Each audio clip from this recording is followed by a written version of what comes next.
do Evangelho do Senhor Jesus Cristo, narrado pelo evangelista Lucas, capítulo 24.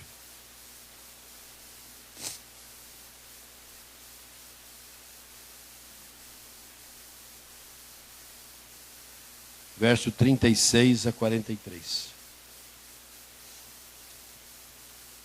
Lucas 24, 36 a 43.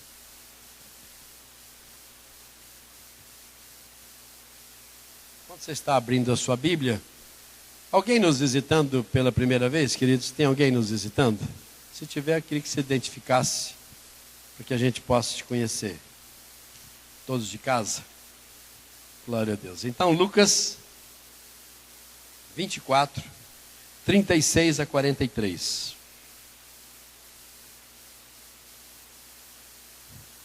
Falavam ainda estas coisas, quando Jesus apareceu no meio deles, e lhes disse: paz seja convosco.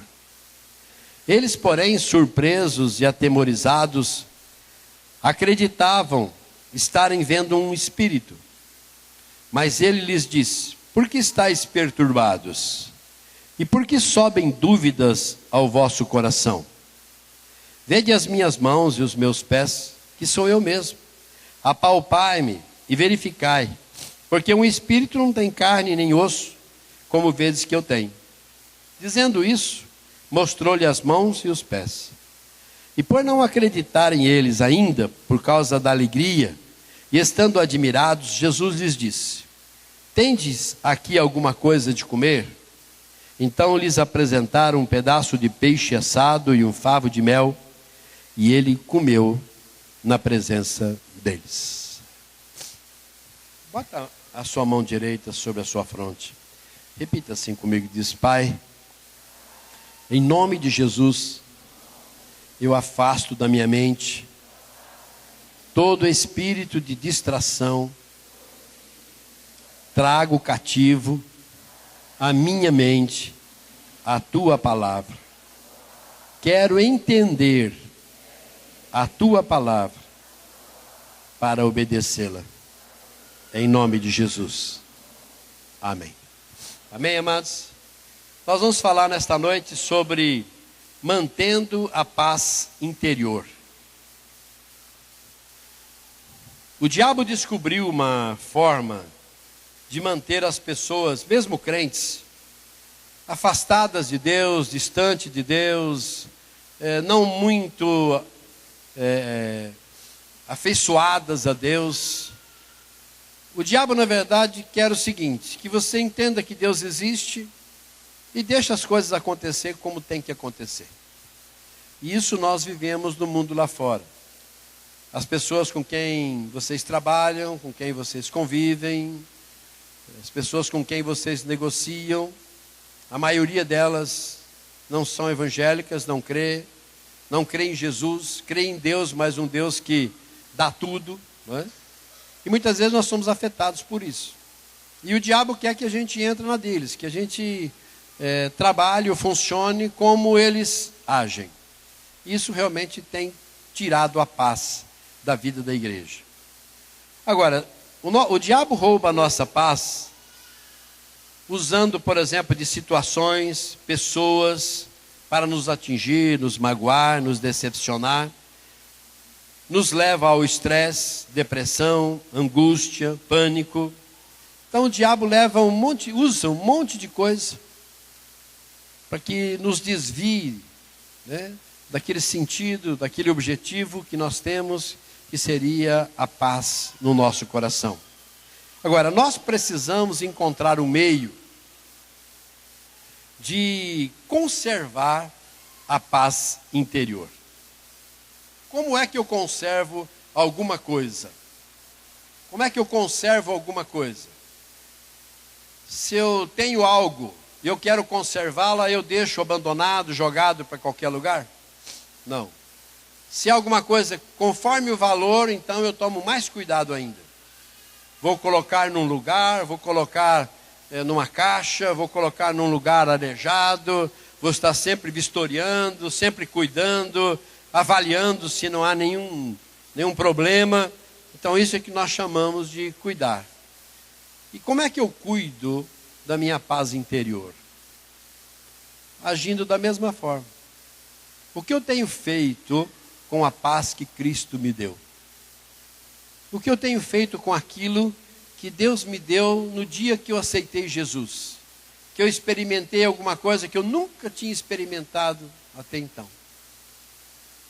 Mas até parece que aquilo foi um evento, e logo em seguida nós voltamos às coisas corriqueiras, coisas naturais da vida, e aquilo fica na lembrança como alguma coisa que aconteceu. Quando na verdade aquilo que aconteceu era a base da nossa vida. Tudo tinha que ser construído em cima daquela paz que Jesus trouxe ao nosso coração naquele dia. Esse texto que nós lemos, ela acontece em Jerusalém,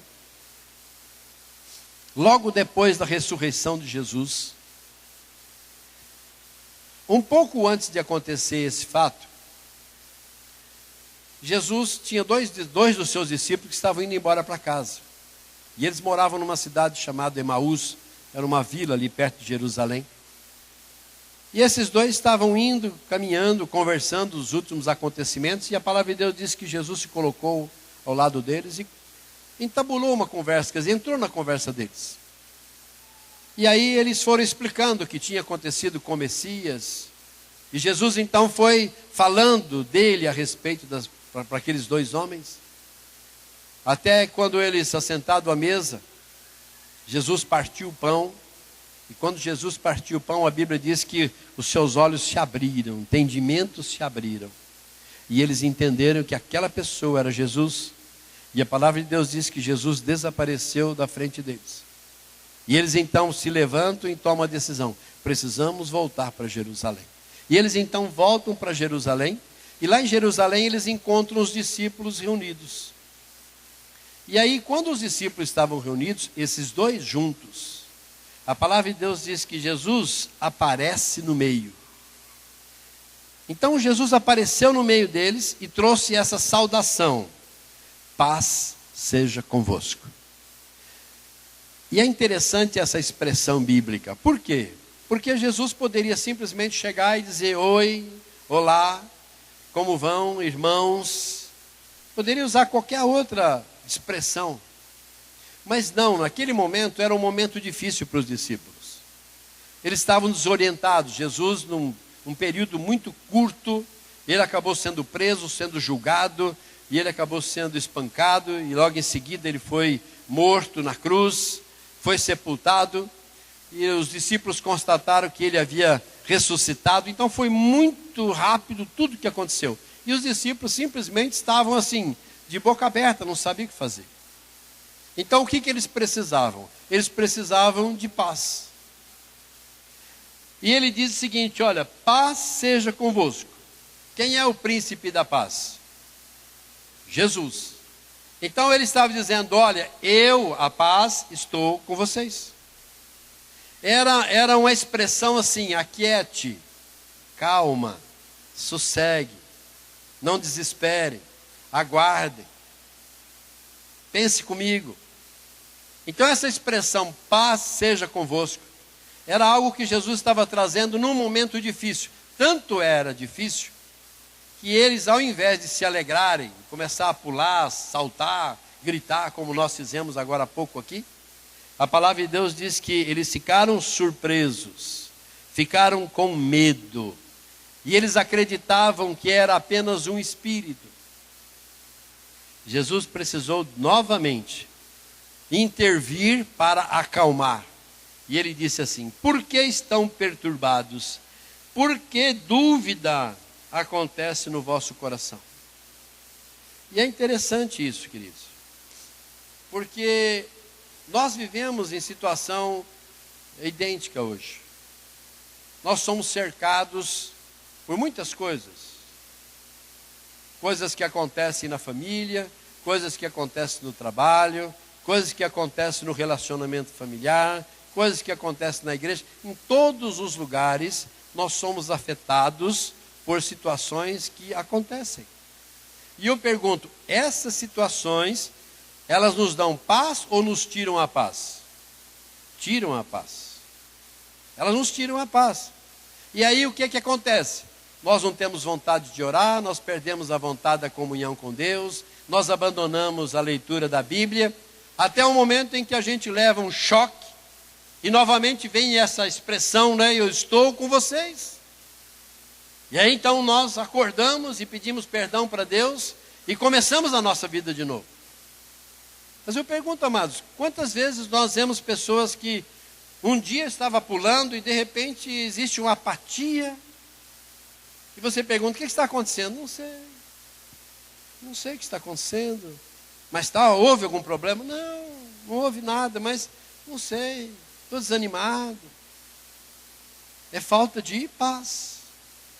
Porque a paz, ela é o árbitro. A paz é a base. A paz, a decisão precisa ser tomada sempre em paz. Quando nós tomamos decisões em cima de turbulência, em cima de tribulação, nós agimos errado, vai dar errado, nós vamos pagar o preço, nós vamos pagar as consequências. Então nós precisamos ter paz para tomarmos decisões. Amém? E essa paz é Jesus Cristo. Glória a Deus por isso. Amém. Agora, muitas vezes, nós não identificamos essa ausência de paz.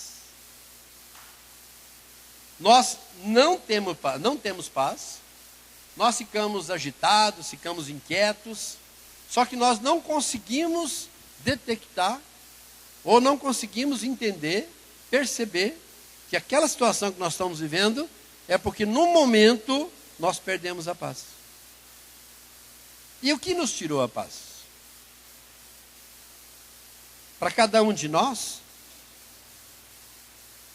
não tem intensidade. Por exemplo, uma má notícia te tira a paz. Você chega no trabalho amanhã, o patrão te olha com aquela cara, assim, com aquela fisionomia maravilhosa, te tira a paz. Você está andando no trânsito e acontece alguma coisa, te tira. Então, mas olha quantas coisas nos tiram a paz. E nós simplesmente não conseguimos identificar, porque onde foi que nós perdemos? Para recuperar essa paz. E nós precisamos recuperar essa paz. Por quê? Porque é uma encruzilhada que muitas vezes a gente se perde. E nós precisamos lançar mão de experiências. Então, quando nós perdemos a paz, nós começamos a lançar mão do conhecimento. Então eu faço conforme eu acho, eu faço do jeito que eu quero, acho que é assim melhor, eu faço assim por causa disso, por causa daquilo. Mas nós não temos paz para tomar aquela decisão. Então nós começamos a tomar decisão, e às vezes errada, em cima de decisão errada, e mais decisão errada, mais decisão errada. Por quê? Porque a primeira decisão que eu tomei, eu fiz isso sem ter paz. E eu tenho que voltar para trás. Porque o ponto principal é a paz que nós precisamos. Nós temos aqui uma enfermeira. E eu pergunto, o paciente chega desesperado, qual é o consolo que você traz? Calma, calma, calma. Você está sendo medicada, você está sendo cuidado. Tenha confiança em nós. Nós sabemos o que estamos fazendo. Descansa. Calma, calma, calma. O filho ou a filha chega chorando em casa, você não sabe por quê. Você questiona ela naquele momento de desespero, o que aconteceu? Não, você abraça e diz a ela, calma, calma, a mamãe está aqui, o papai está aqui. Calma, calma, calma, sossega, calma, calma. Aí daqui a pouco ela se acalma, e aí você pergunta, o que aconteceu?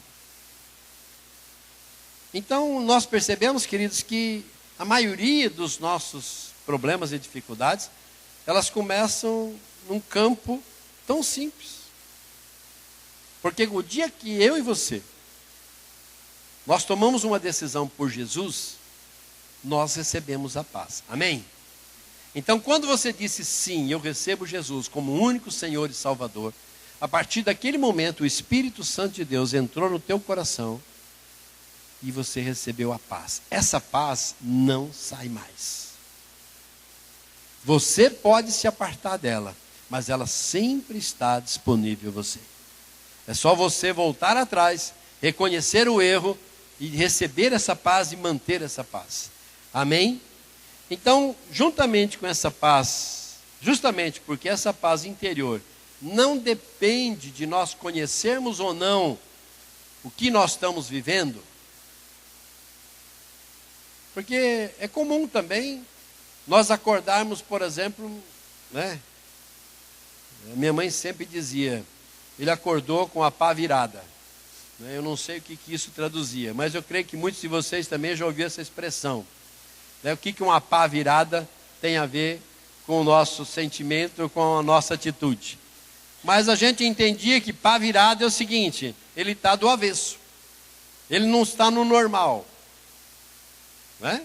Então não é assim, olha, deixa fulano quieto que ele está com a pá virada. É sinal que ele não estava normal. Então, a paz interior não depende de conhecermos ou não o que nós estamos lidando. A paz interior depende, em primeiro lugar, do nosso íntimo. Do nosso íntimo. Evangelho de João, capítulo 14, versículo 27.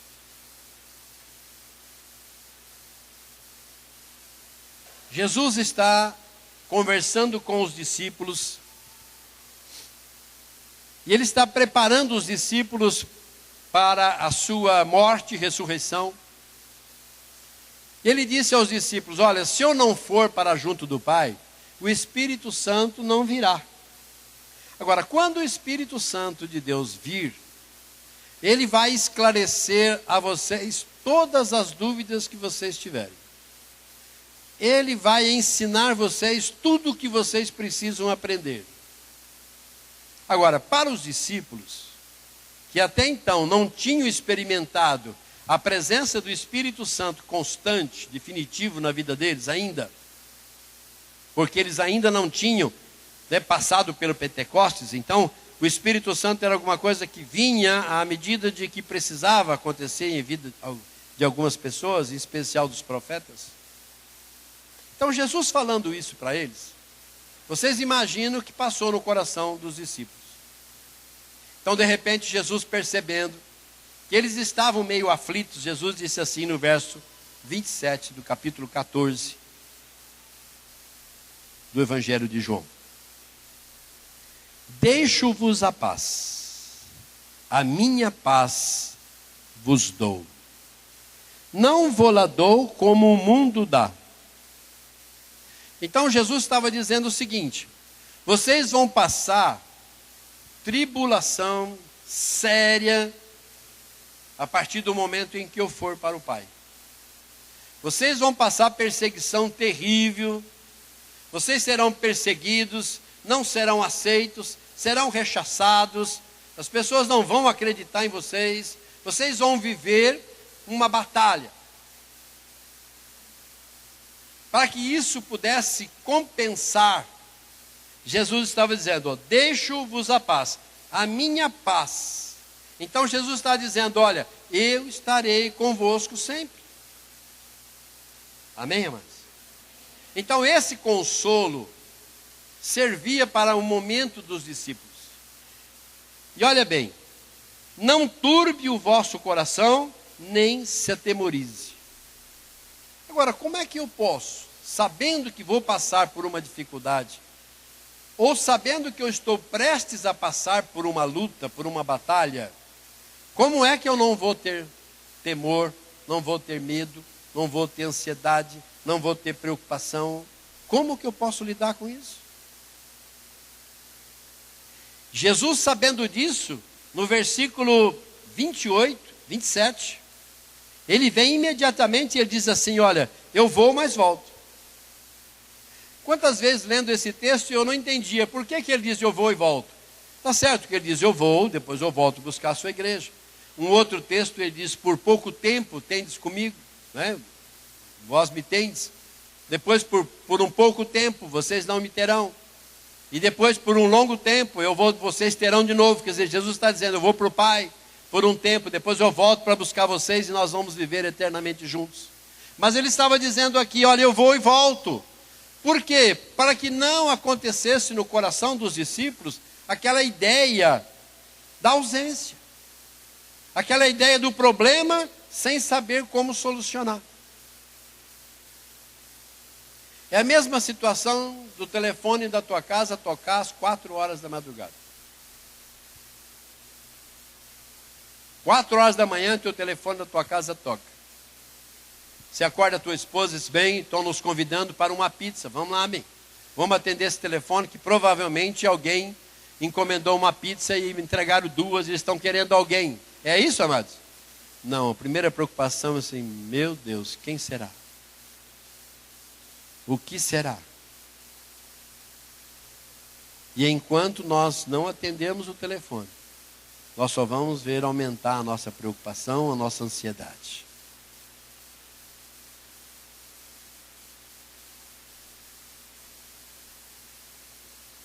E o nosso íntimo, como é que fica? Como é que fica o nosso íntimo? Como é que fica o nosso coração, sabendo que eu estou na igreja, que eu estou sendo cuidado, que eu tenho ouvido palavras que têm me incentivado a permanecer firme e fiel, palavras que têm me desafiado a enfrentar lutas e dificuldades. Mas, amados, quando nós estamos todos juntos, é fácil nós enfrentarmos lutas. Mas quando nós chegamos em casa, quando nós voltamos para o nosso lugar, então nós passamos a conviver com as lutas, com os problemas, e parece que tudo aquilo que nós ouvimos vai se esvaziando, e nós passamos a voltar a conviver. É por isso que Hebreus diz que no final dos tempos, nós não deveríamos deixar de nos congregar, de forma alguma. Porque é na congregação, é na convivência da igreja, da comunhão, da palavra, é que nós carregamos e recarregamos a nossa bateria. A igreja não pode, de forma alguma, deixar de se congregar. Por quê, queridos? Porque é o íntimo, é o nosso íntimo que está precisando de cuidado. Nós precisamos de algo, e nós não podemos abrir mão disso. Provérbios.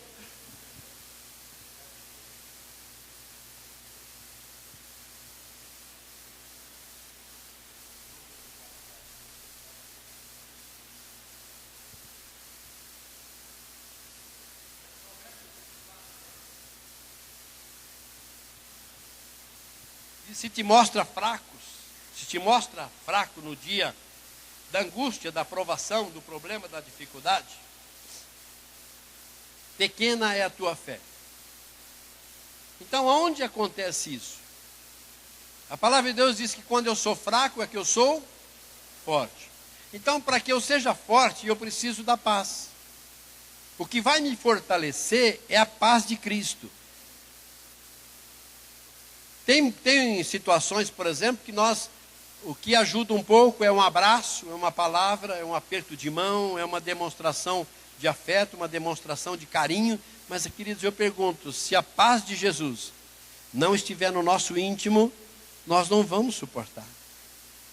Então, o que nós precisamos é a paz de Cristo. E o nosso íntimo é dali que sai, não é? Porque o nosso adversário sabe disso. Ele sabe aonde tocar. Por exemplo, eu disse no primeiro culto, eu errei, né? Eu disse Jesus, mas na verdade era Elias. Minha esposa me corrigiu depois, eu devo ter realmente dito Jesus.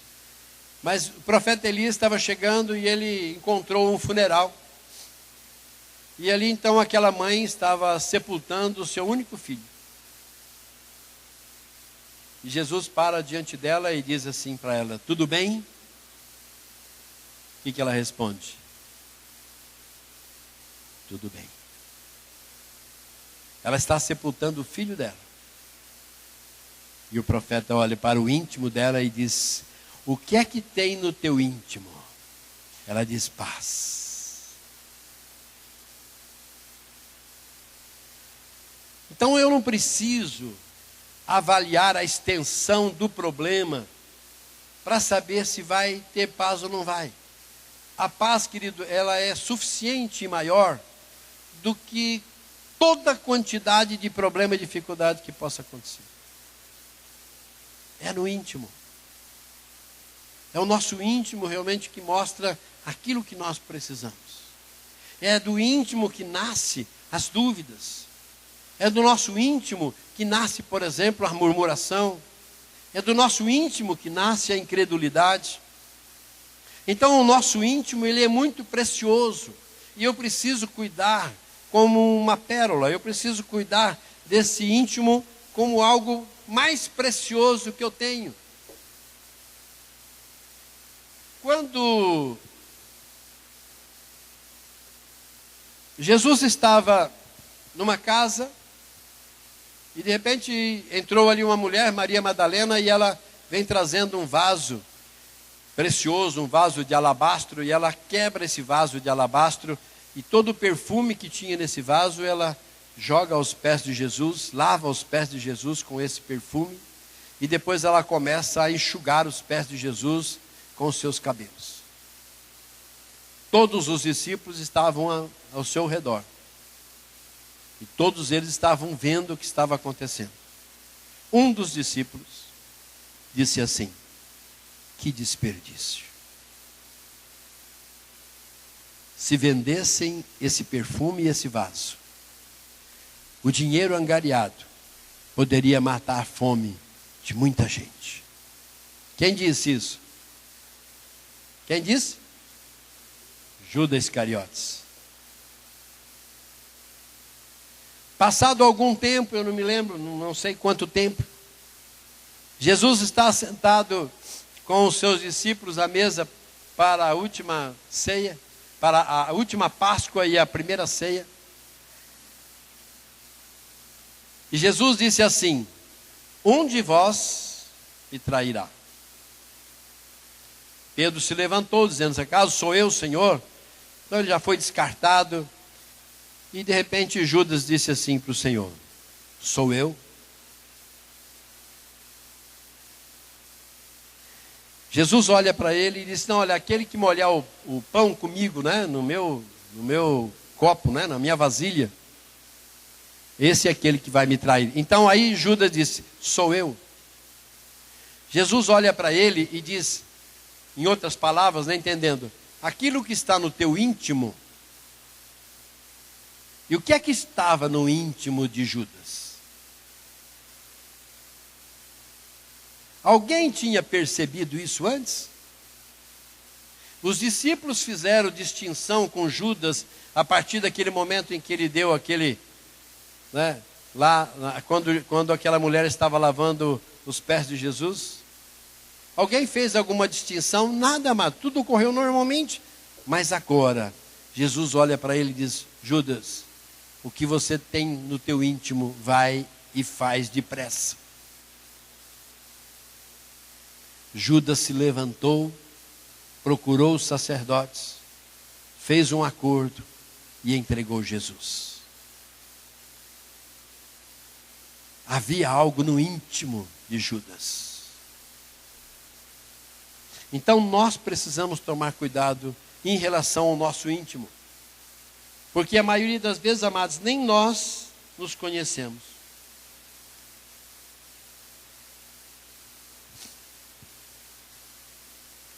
Quantas vezes você já disse assim: não acredito que eu fiz isso?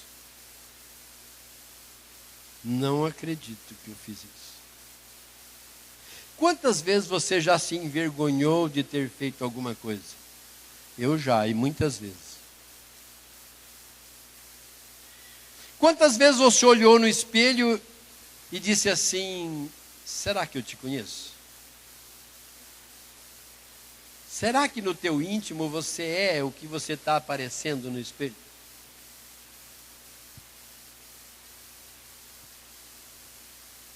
Ainda bem que eu não posso dizer, né? Espelho, espelho meu, revela para mim quem você é, né? Às vezes nós ficaríamos surpresos de saber que, na verdade, quem nós somos.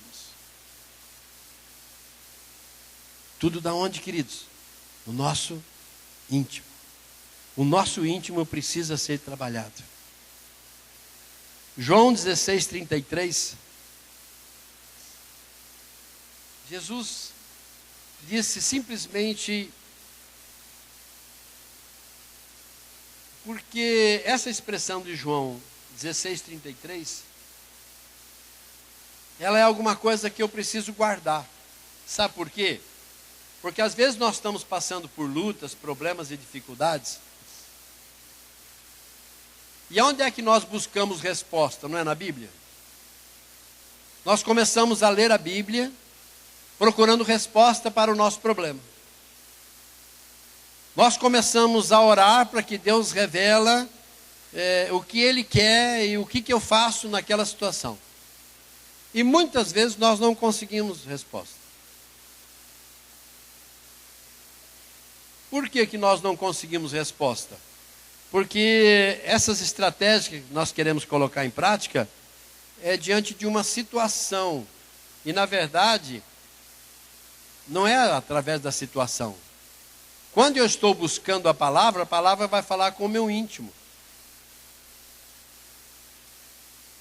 Ela não vai falar com o meu espírito. Eu não sou o templo da habitação do Espírito Santo de Deus? Sim ou não? Sim.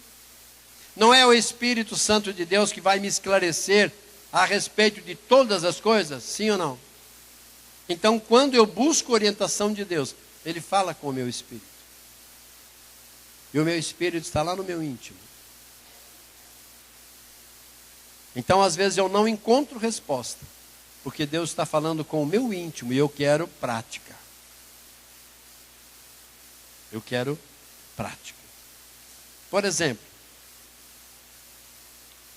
nós temos um homem chamado Golias, e ele se coloca como ofensa ao povo de Deus, ele desafia o povo de Deus. E ele era, na verdade, ele era um guarda-roupa duplo, não é? Dizer assim, quase 3 metros de altura. E ele simplesmente ele chegou e ele não desafiou o exército de Deus pelo exército filisteu. Não, ele desafiou um homem do exército de Deus, pessoalmente, com ele e um gigante. Então é claro, amados, todo mundo estava apavorado. Quem podia defender o povo de Israel com um gigante daquele? Ninguém queria, não achava nenhum candidato. Quando Davi, um garoto, se dispôs a enfrentar Golias, ele não olhou para a dificuldade. Se ele olhasse para a dificuldade, ele também teria de ir embora. O que Davi olhou foi para o seu íntimo. E ele sabia que lá no seu íntimo, Deus estava derrotando Golias. Ele sabia que aquela luta não era dele. Ele sabia que aquela luta era de Deus. Deus tinha empenhado a sua palavra com o seu povo.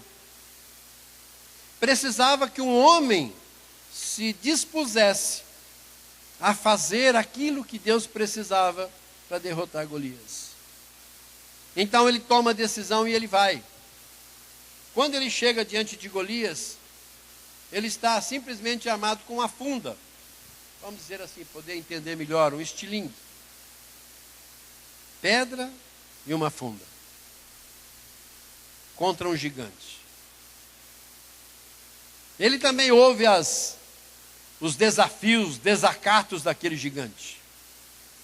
E ele simplesmente diz assim: eu vou contra ti na força do meu Deus.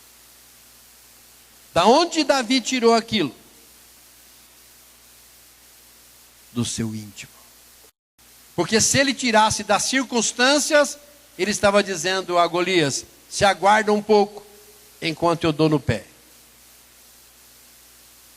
Mas ele olhou e disse: eu vou contra ti, na força do meu Deus. E para que não houvesse dúvida nenhuma, ele disse: eu te cortarei a cabeça.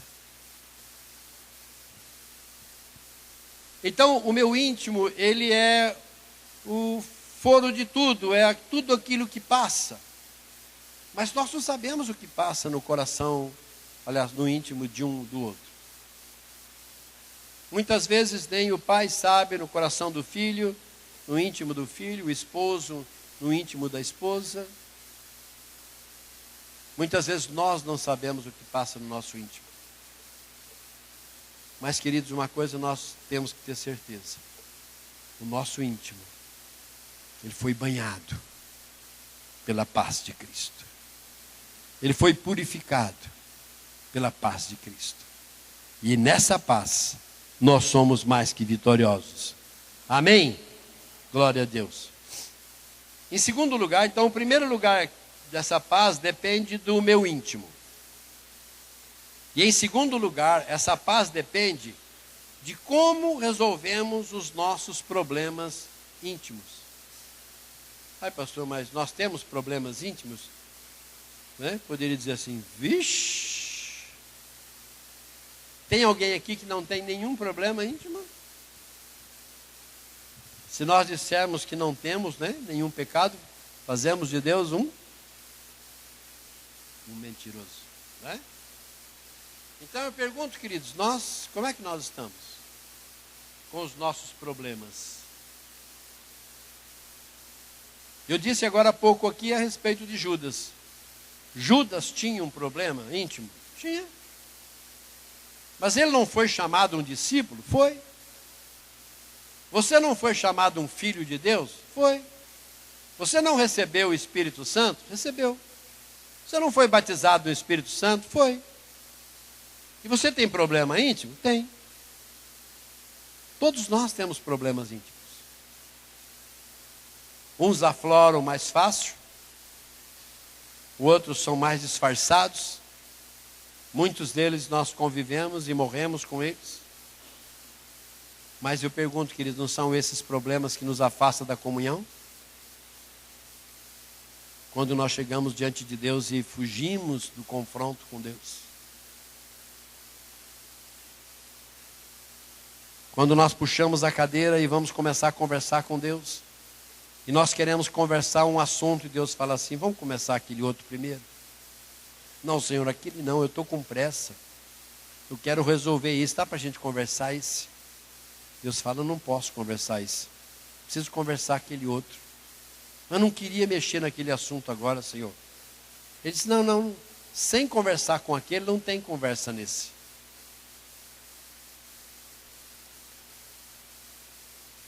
Então eu disse, Judas Iscariotes tinha. Judas Iscariotes tinha problema sério no seu íntimo. Vocês acham que o apóstolo Paulo tinha problemas íntimos para serem resolvidos? O apóstolo Paulo não é o grande homem de Deus? Alguém como nós gostaríamos de ser? Vamos ver alguns problemas que o apóstolo Paulo também tinha? Abra sua Bíblia comigo em 2 Coríntios. Capítulo 7.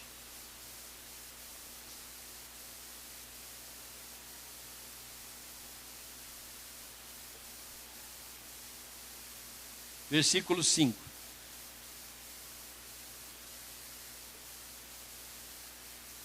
Segundo Coríntios 7, 5.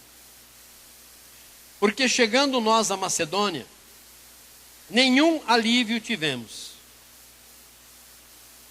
Alívio aonde, queridos, que o apóstolo Paulo esperava ter alívio aonde? No seu íntimo. No seu íntimo. Pelo contrário, em tudo fomos atribulados, lutas por fora, temores por dentro.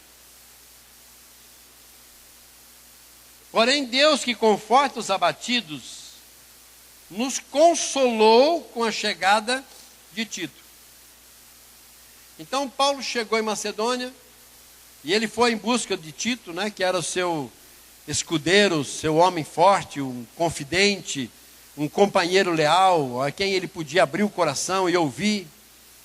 Ele foi a Macedônia esperando encontrar Tito.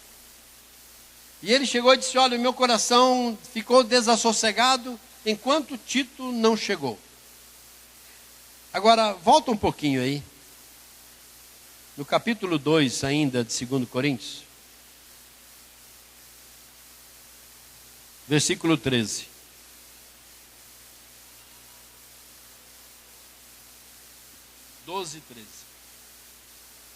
Ora, quando cheguei a Troade para pregar o evangelho de Cristo, uma porta se me abriu no Senhor. Então, Paulo chega em Troade, o objetivo dele era evangelizar.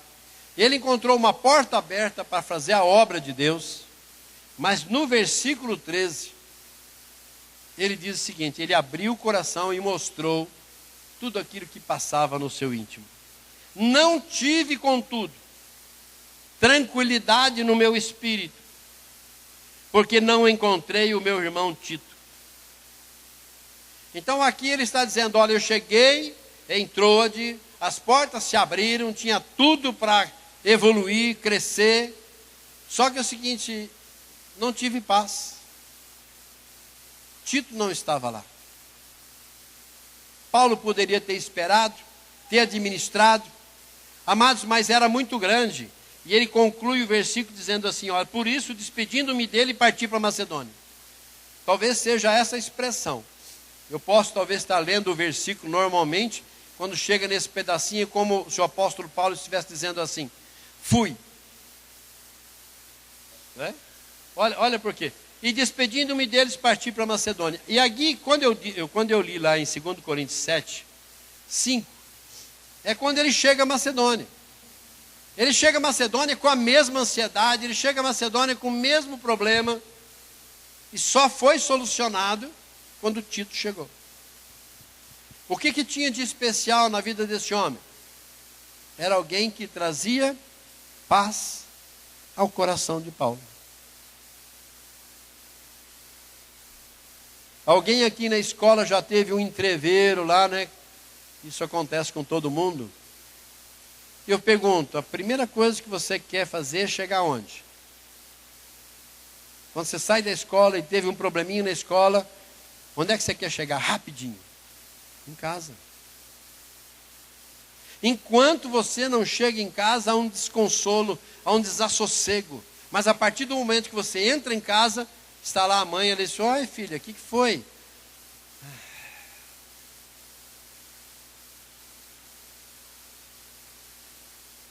Lembra que eu disse aqui do profeta Elias, quando ele chegou e aquela mulher estava enterrando o seu único filho, ele perguntou para ela assim: tudo bem? E ela disse: de espírito, de íntimo, tudo bem. É como o filho que chega em casa. Então o apóstolo Paulo, grande homem de Deus, ele também tinha suas dificuldades e seus problemas. Agora, problemas íntimos, às vezes nós não distinguimos não. Nós nem sabemos que a pessoa tem. Abra sua Bíblia comigo lá em Juízes, volta para trás lá. Juízes capítulo 7.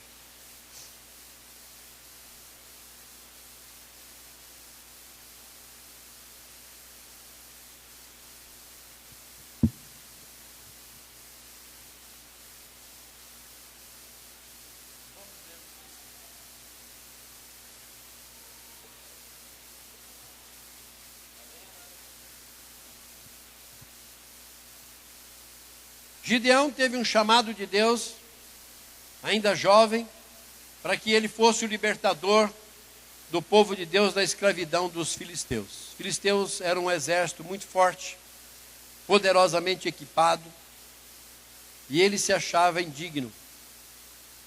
E antes dele atender esse chamado, ele fez 2 testes com Deus.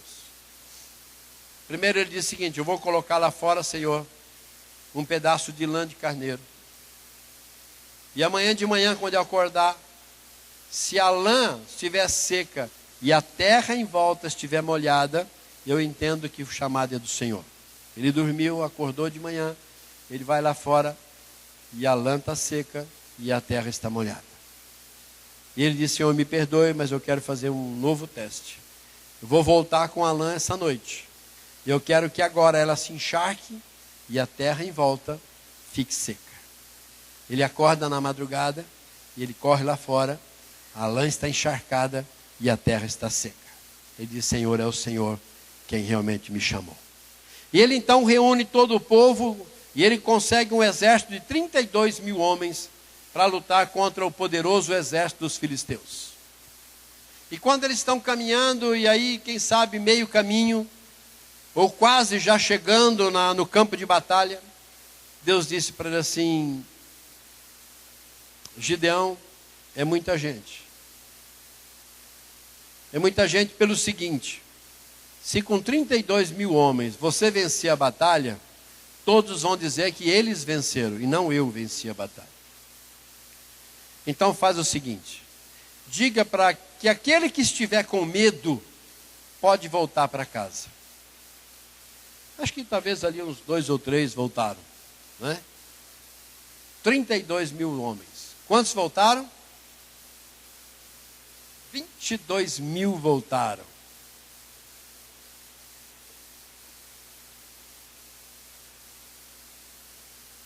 Você acha que quando Gideão arregimentou todo esse exército, ele conseguiu olhar no olho de cada um e disse: você é medroso, você é corajoso, você é medroso, você é medroso, você é corajoso, você... Não, mas ele confiou em todos. Ele achava que todos estavam com ele na batalha. Por isso eu digo, quantas vezes você acha que tem alguém com você e ele não está com você? Você tem a sensação que está. E 22 mil voltaram. Por quê? Porque eram medrosos. E esse medo estava onde, amados? No íntimo. Ninguém chega assim, só sou medroso.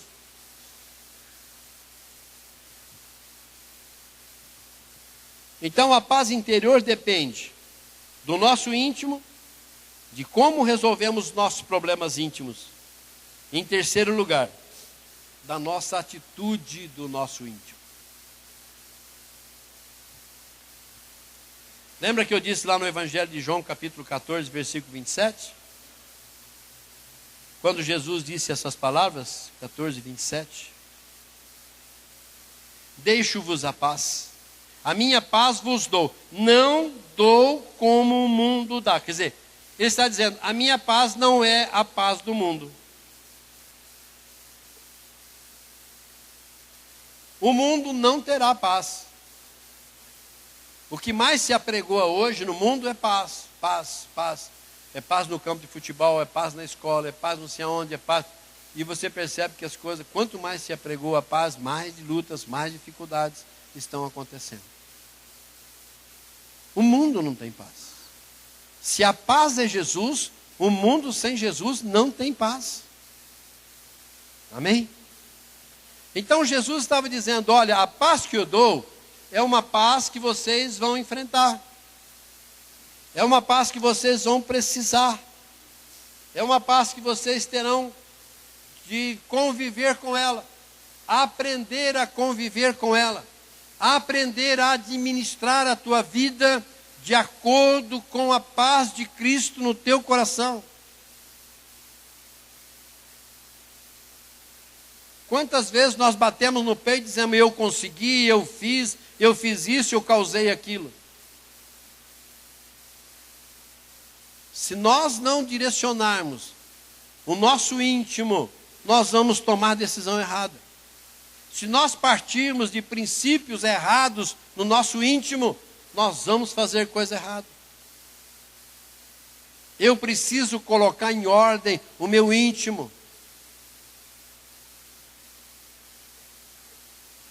Então a minha atitude interior, ela determina o meu exterior. A permanência da paz interior é só para quem luta por ela. Então, se a paz é importante, eu preciso cuidar dela. Não posso deixar sujar, não posso deixar contaminar, não posso de forma alguma. Hoje nem tanto, porque você entra na cozinha, tudo hoje é teflon, né? Mas os mais antigos aqui se lembram como eram as panelas de antigamente. Quando você entrava numa casa, você via tudo brilhando. Quando você chegava numa casa e você entrava na cozinha e via aquilo tudo brilhando, qual era o conceito que você tinha daquela pessoa?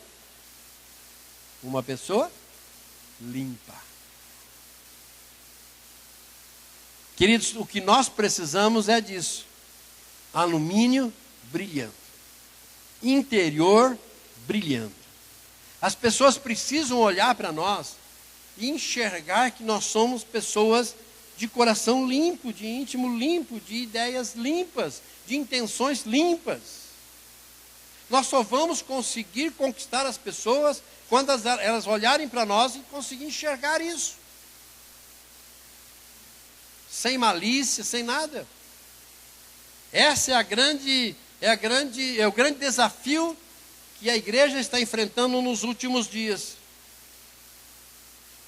O problema não é falar. Antigamente as pessoas não conseguiam falar. Hoje nós não conseguimos fazê-las parar de falar. Só que antigamente meia palavra era um discurso. Hoje um discurso não tem meia palavra. Estão se invertendo os valores. Eu falo muito e não cumpro nada. Prometo muito e não faço nada. Deixo a desejar. Não considero as pessoas. Isso. Hoje está em moda. Faço o que eu mando e não faço o que eu faço. O pai diz para o filho que ele não pode e ele faz. Se o filho falar alguma coisa, ele diz: cuida da tua vida, que da minha cuido eu. Mas é justamente isso, amados. Veja como é difícil, mas como é abençoado nós gozarmos de uma paz interior. Para gozar de uma paz interior, eu estou terminando, é preciso tomar uma atitude de não provar nada diferente da paz interior.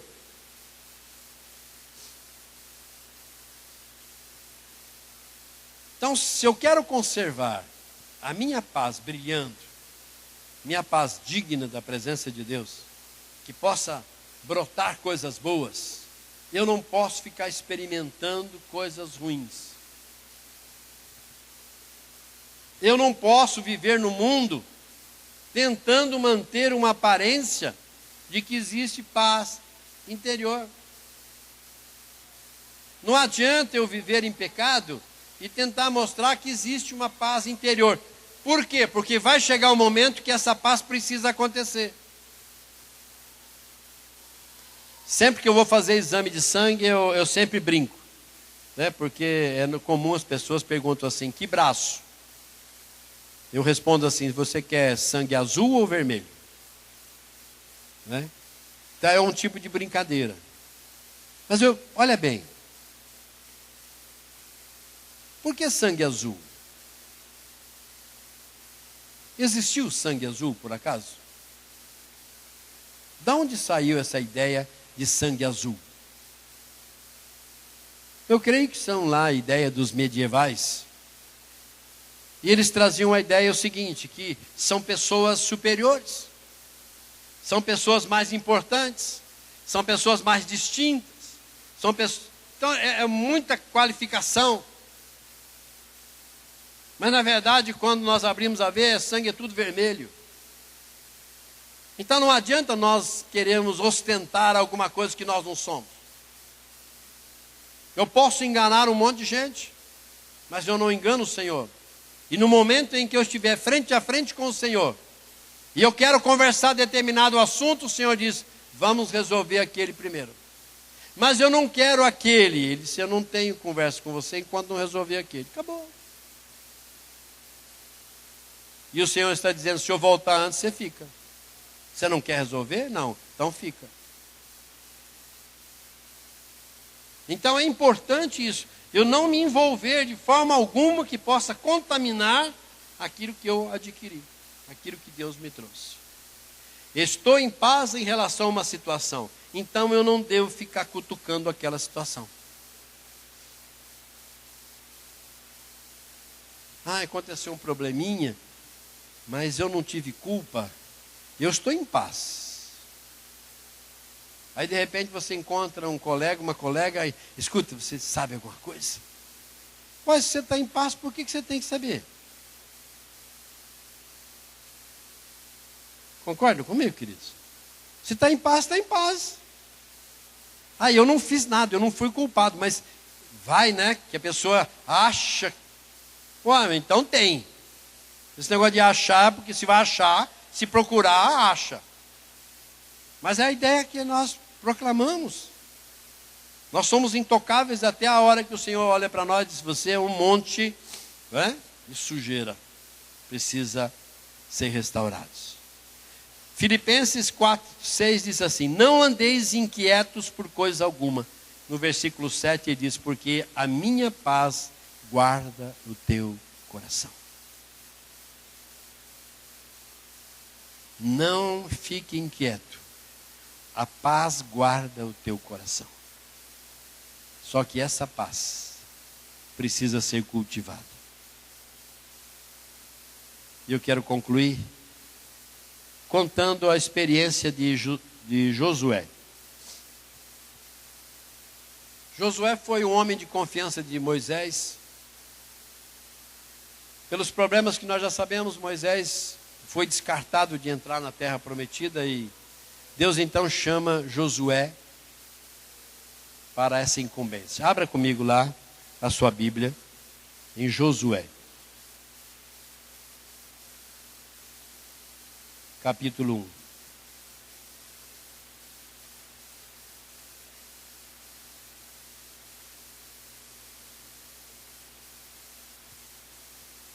Versículo 6. Quando Deus chama Josué, ele não fica lá com coisinha com Josué, não.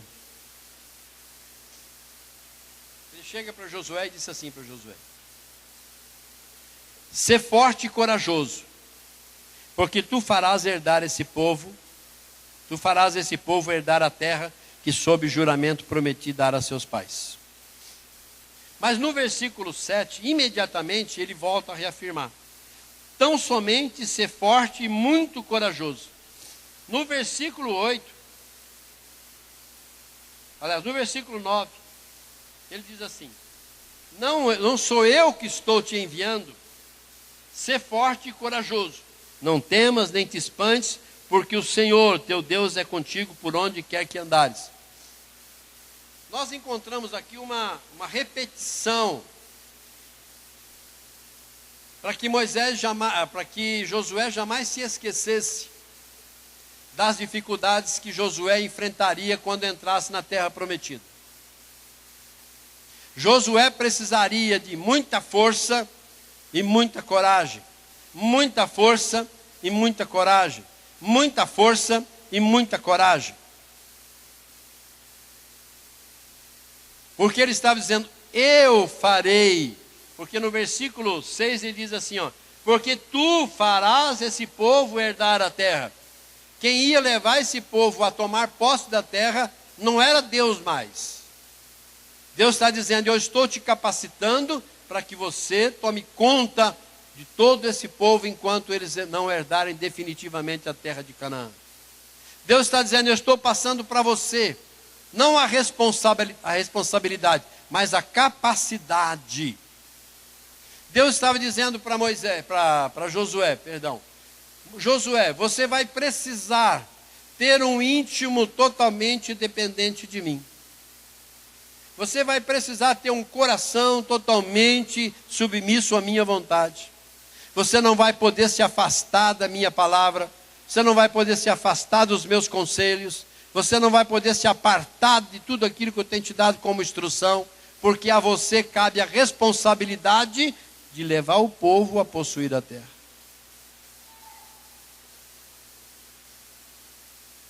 E eu pergunto, amados, nós não estamos numa luta de posse? Nós não declaramos que Fernandópolis é do Senhor Jesus? Mas quando você sai aí fora, eu pergunto, Fernandópolis já é do Senhor Jesus? Não. Não. E o Senhor está dizendo que o que nós precisamos fazer? Ser forte e corajoso. Forte e corajoso. Forte e corajoso. Eu preciso conquistar essa cidade pelo meu íntimo. As pessoas precisam conhecer cada um de nós por aquilo que verdadeiramente nós somos diante de Deus. A nossa palavra só vai ter poder quando ela der o brilho do alumínio, que as pessoas possam ver. Quando o sol bate naquele alumínio, dá aquele brilho. Quando nós chegamos num lugar, o sol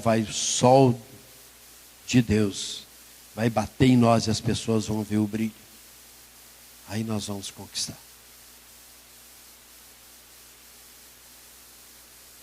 Nós só precisamos tomar cuidado para que o Senhor não diz assim, tem muita gente.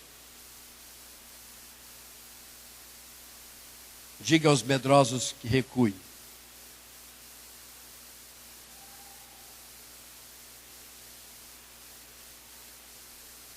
E eu faço esse desafio para você, queridos. Você olha ao redor e os problemas ainda estão aí. E você precisa administrar uma paz que está dentro de você.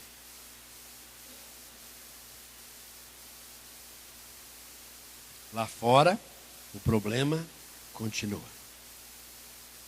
Aí dentro, o desafio continua. Cabe a quem?